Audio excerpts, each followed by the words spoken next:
What is up? Absolutely nobody right now. I'm going to put this in the chat. Can I do this on my laptop while I'm watching my? That's the real test.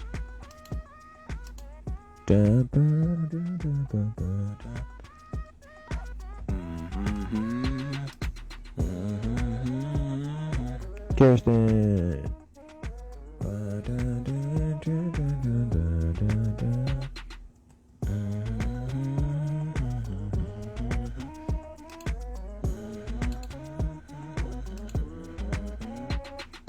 I can't pin that comment from here. That's kind of whack.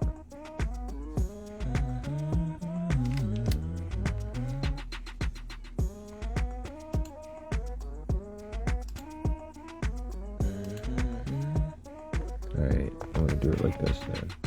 I'm gonna have to post it again because it didn't show up on here.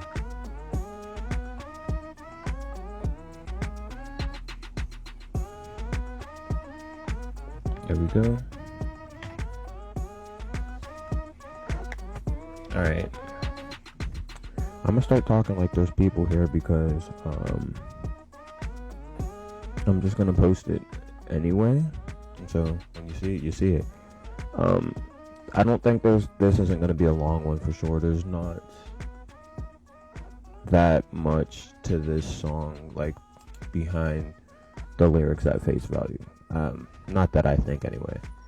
So this song, I'll start the main inspirations for this song. There was like three. Was so my first semester at Slippery Rock, we had these new classes called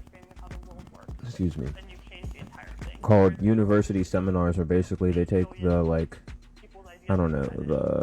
something like goals of the university, goals of classes and whatever, and they have to teach those all. What up, Swank?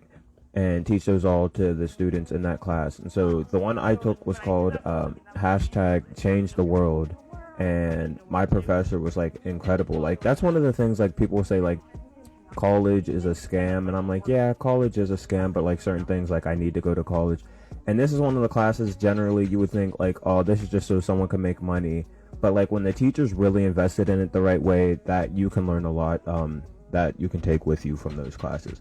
And so in this class we had to find someone who, like, people who we thought had changed the world. Like I talked on the last thing about Liz on the last live, and then I also did one about Mr. Rogers. And anyway, basically she was just kind of giving us, our professor was giving us like the tools, I guess, to change the world and just a way to look at things like that. And so that's basically behind the song. Now I'm gonna get into the actual lyrics. It starts off, it says, I remember my first, actually no, let me talk about the quote at the beginning. So at the beginning, I'll play it real quick. So because that was me entirely. So I was, you're gonna change the world, but I didn't know what to do. And so I let that paralyze me into not doing anything. And that's like the worst thing you could do is nothing, you know? And so that was from Liz, the person I told you guys, founder of the Smile Project, who I interviewed throughout the album. And she was like, at 17, that's where she was like, I want to change the world, and didn't know what to do. Got kind of like, that feeling will have you stuck. And I was definitely there, have been there at some point. I don't know if I could like pinpoint it, but like I was like, I want to do something, don't know how to do it, don't know what to do, and then you just kind of get stuck. And so I think this class that I was talking about was really a big like booster to get me on the path of actually doing something. I know a lot of kids that were in that class were like, just took it like whatever, and it was a lot of work.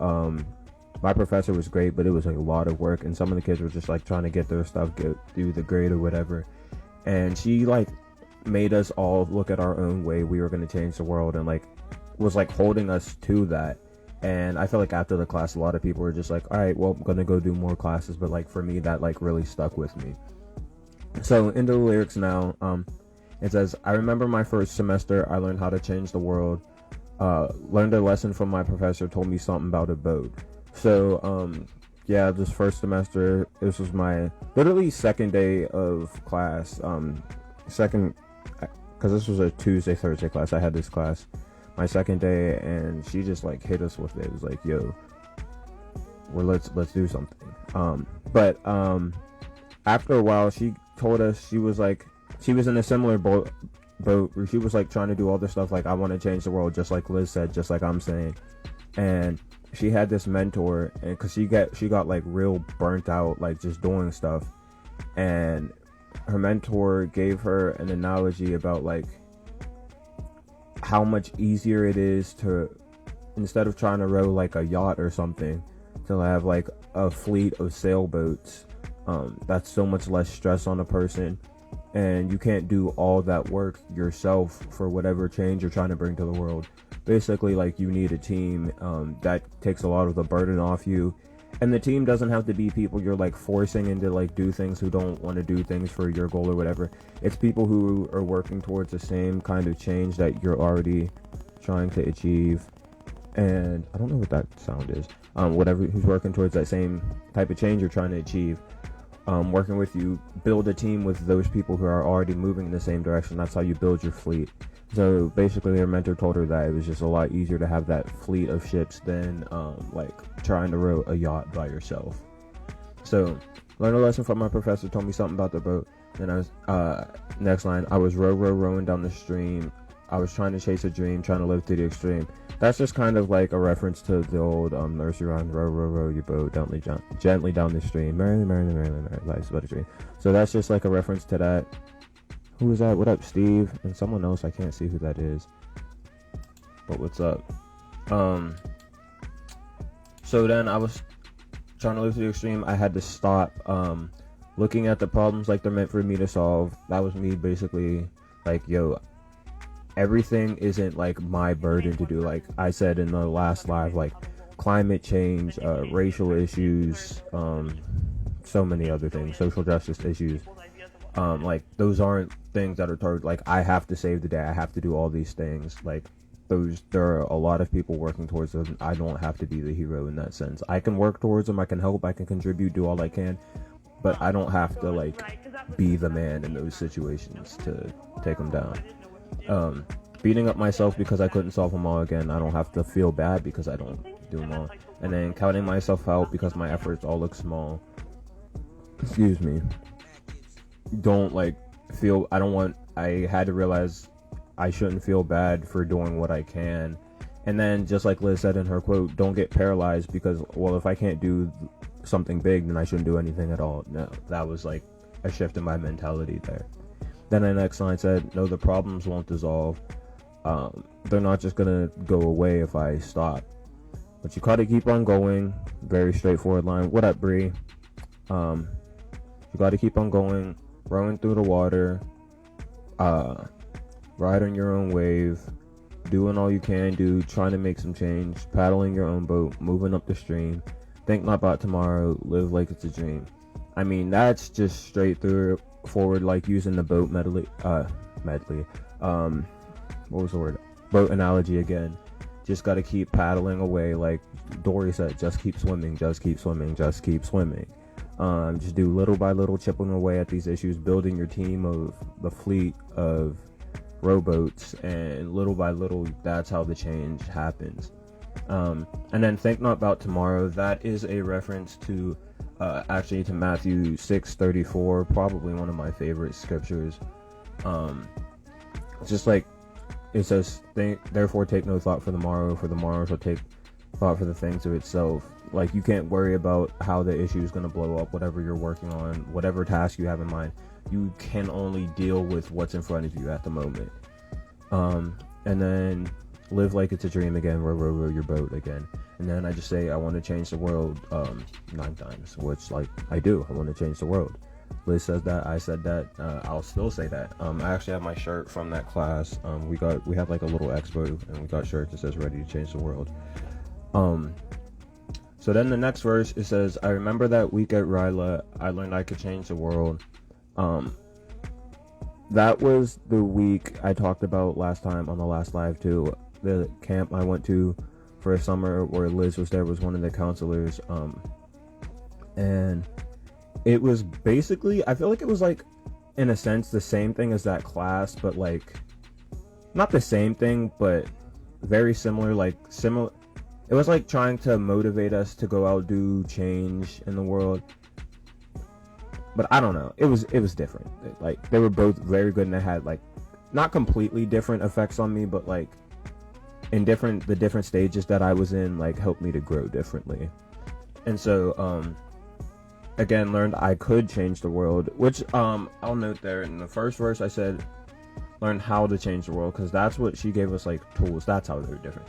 Learned I could change the world. That was kind of like the inspiration, especially like meeting people who were working actively changing the world. That was kind of like the spark that started a lot of this. And then met some people who learned that too, but somehow still I felt alone. So that week, it was just a week. It was a very long week. I enjoyed it, but like it was very long. There were not even that it was long, but like I wanted to go home necessarily after it was done, but the days were long. The schedules were built like packed, like back to back to back to back. Like you have this and you have this and you have that. And there were 112 students there, and I was the only black kid out of 112 of us. And so like somehow still I felt alone. I was very reserved, kept to myself for a lot of that week. And like I did form like kind of like form a little group with like we had groups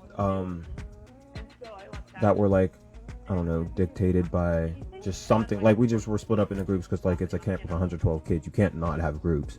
And so like in our group, like we got kind of close, and then I had other groups that like I would sit with at lunch and stuff. But outside of that, I did not engage with people like that much until like I think the biggest thing was I wrote a song like just based on the time there, and then we had a talent show the last night and I performed it, and everybody was like, oh my goodness, wow. Like, but that's like the most I really talked to everybody outside of my group. And so somehow still I felt alone. I was a little reserved, but you know what, like it's cool. I wish I would have branched out more, but I don't know. I won't say I regret not branching out more. I don't regret it, but like if I had, I don't know. I don't know. I don't have all the answers to like even stuff that happened in my life. I don't know. Somehow still I felt alone. I was moving in my zone. Okay. I forgot about that. Okay. Somehow still I felt alone. That's a thing. Because I felt like I was a person that left there and was like, just like with that class I was talking about, like, I'm going to do something with this. And not that people from Ryla weren't like, I'm going to do something with this and take this. But I feel like, again, there was like just a fraction of us. It wasn't like not all 112 of us were going to do something. And I remember specifically we had to meet with people, we were split up into groups with people like from our own county, and like we planned something like a whole event, and like we left there and never talked about it. And so like it never happened, never talked about it. And so I was just like, all right, so we're not doing anything, okay. So it felt alone in that lane too. I was moving in my zone. I was just kind of keeping to myself, like working on the change that I was like, that was my thing, quote unquote, to do. Sister Maria, how are you? So that was like my thing to do, working in that change, trying to build a better home.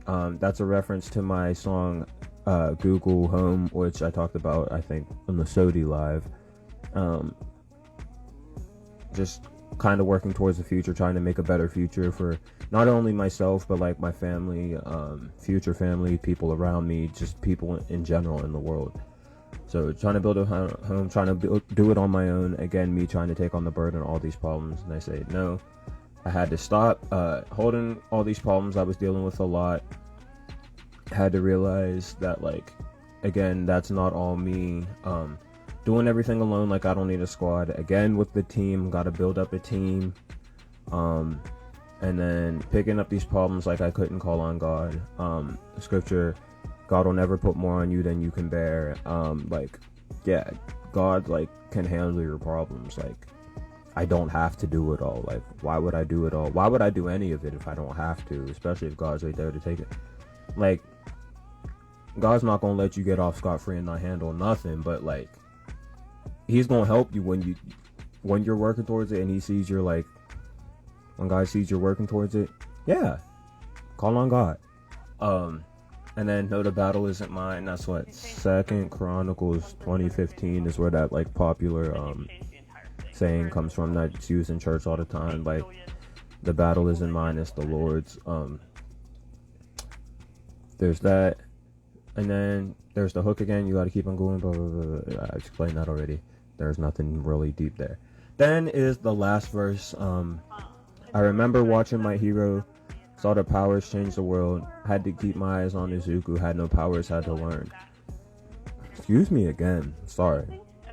I told y'all there were a lot of My Hero Academia references throughout this album. Here is another one. Remember watching My Hero, like, okay, so I'll explain it again. It starts off, these kids are going to like superhero school, but like the main character, he doesn't have powers. Because of his lack of powers, combined with his determination to be like the greatest hero, he was like doing everything he could to become a superhero. And so that made him extremely observant. Like, he was like, if I don't have powers, I'm gonna watch like what every other hero is doing, take that and apply it in ways that I can with despite my physical limitations, and just keep going. So like, something too important here with the 3 verses, the second line always had something ended with like change the world. So my first semester I learned how to change the world. The week around I learned that I could change the world. And then My Hero, I saw the powers change the world, which like the world was like completely transformed. Like, it just, the storyline, like as it goes, like, not spontaneously, but very rapidly, people began developing like superpowers. And because of that, the whole like infrastructure of the world, like things that we know now, like the Olympics, like the Olympics is like, they have the Olympics, but it's not like the Olympics like it is to us. It's like, okay, that's like almost like the Olympics are probably at that point is like the equivalent of the NBA finals. Like, it's not that big thing because they have this big superhero sports festival that they have now. So the powers changed the world, and in this sense I didn't mean like change it for good, because there was a lot of like super villains, of course, with powers. And I don't think the message necessarily overall in the song is like that every change for the world is good, but it's that change is possible. And I mean, I feel like, no, I don't feel that way. I was gonna say I feel like most people who want to change the world want to change it for good. That's not true. Not true at all. But I feel like a lot of people who are like, I feel like my demographic, people that I intend to reach, want to change the world and make it better for other people, and not just like like a broad other people, and not just like an exclusive selection of other people. So saw the powers change the world, had to keep my eyes on Izuku, which if you watch the other lives, I called him Deku. That's his superhero name. Izuku is his like birth name. He had no powers, he had to learn, so he was very observant. And so I learned like how to be very observant, take tactics that I see other people, like I talked about Mr. Rogers, or I talked about Liz, those type of people who are changing the world. What are they doing that I can adopt and adapt to my own way of moving? Sydney, hi Sydney. To my own way of doing things to change the world. How can I do those? And in the show, especially in the earlier episodes, like before he had his powers and when he was just like learning how to use his powers, he would always like refer to his notes like, oh, this hero did this, I can do this to like this extent, or I can like take this action and modify it and do it like this. And so that's where I was at with those lines. And I said I felt like I was in that place because I don't have any powers. Like, I'm just a regular dude. How I'm gonna change the world? Like, so I'm taking everything. She said, "Hi, Uncle Matt."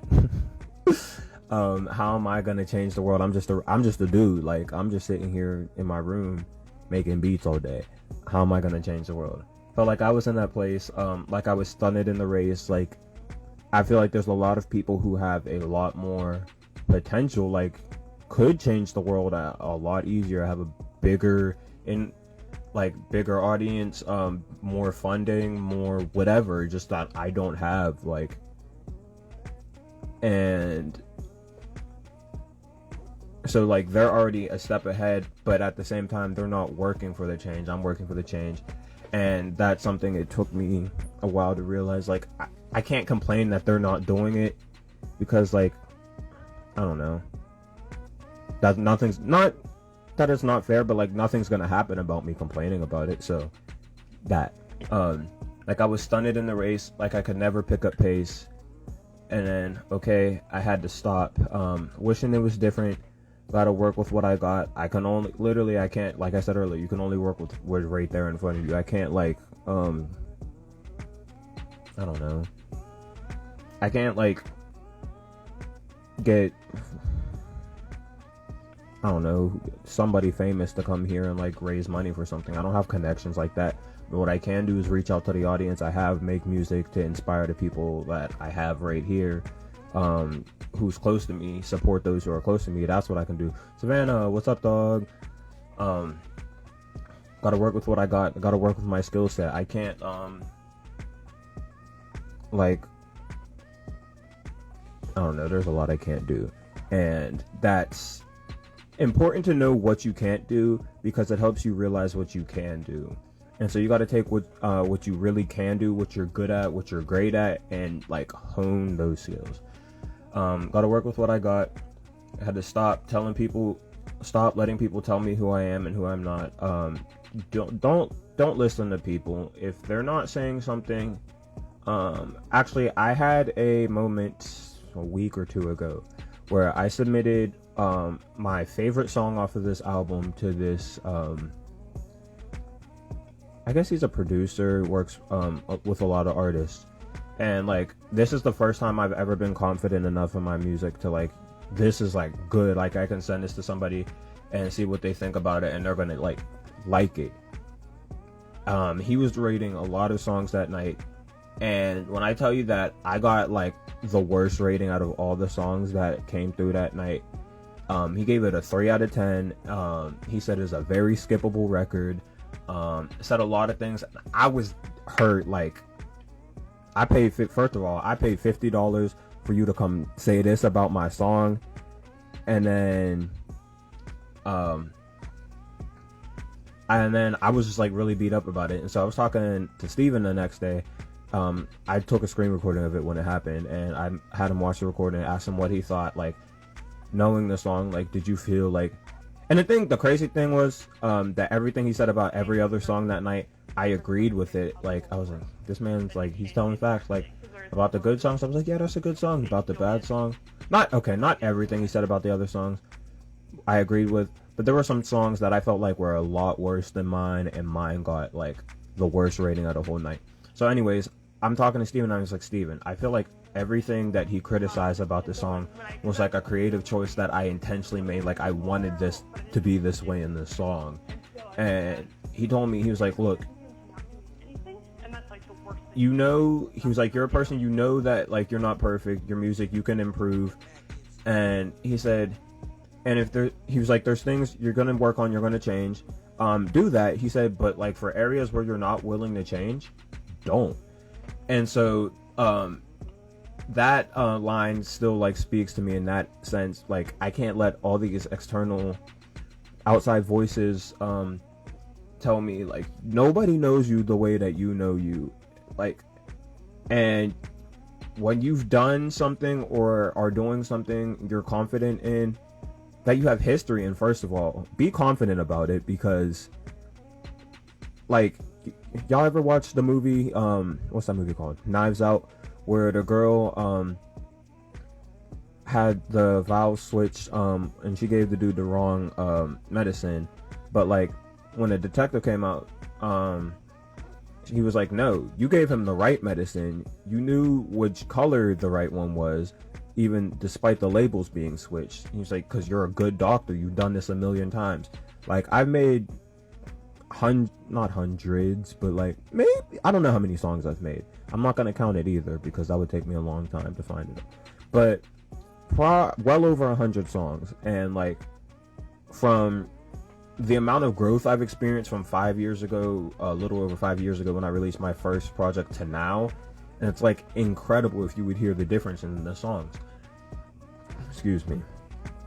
And so, don't let anybody tell you who you are and who you're not, especially if they're gonna like say negative things about you, like for no reason, without knowing you, without knowing your skill, without knowing what you are capable of. You know you the best, and you gotta listen to yourself and be confident when you're telling yourself these things. And then the next line, I gotta stop making up excuses not to go and shoot my shot. Y'all ever see that meme where there's like the little dude in a box, and then like they're like, why don't you ever come out your box? And he comes out the box and like someone hurts him, and then he goes back in the box and it's like a lot thicker. He's like, I'm never going out again. You cannot be afraid to go outside your box and get like poked, to get attacked or whatever. Like, you gotta go for it.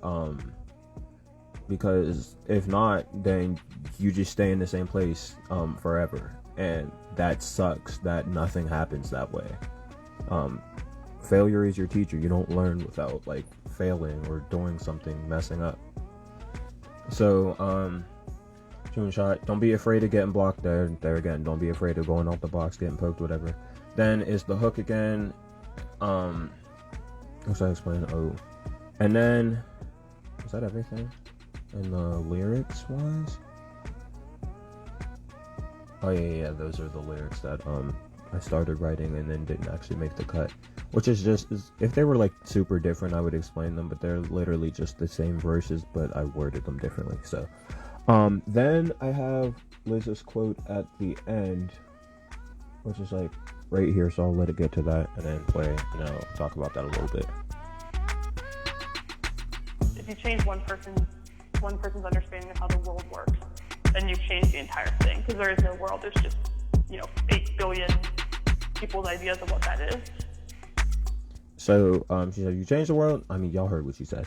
So basically, to me, this means in that class I was talking about at the beginning of the live, we read this book, an incredible book called why did I just blank? So Systems Thinking for Social Change, I believe is the name of the book.